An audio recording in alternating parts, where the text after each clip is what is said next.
Unlike many who have suffered years of institutionalization, Didi has only recently arrived here.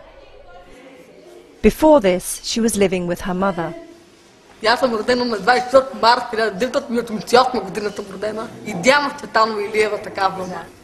От миналата година на 30 ноември на 2005 годината му идвала така сряда. На вечерта в 7 часа съм идвала така. Didi is autistic, but is trying hard to adjust to her new environment. Обичам да ходя на училище, обичам.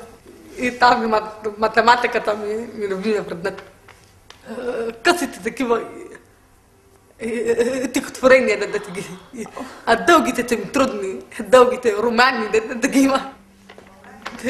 Искам най-много майка ми да вземе, така. Така, точно обичам да живея при майка ми, да майка. Didi writes to her mother every day. Did she reply to your letter, Didi? Не ми отговорила, тя разбра какво е така. Да.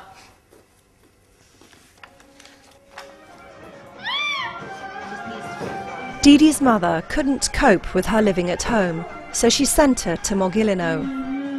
Her mother knew that unless she sent her far away, Didi would find her way back home.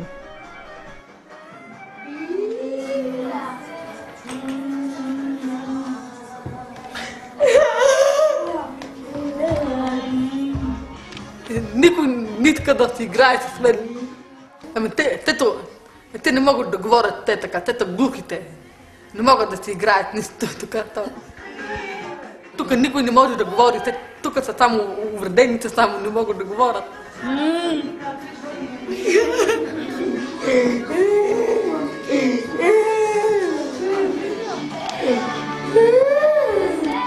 Цецо, стига вече! Стига, Цецо!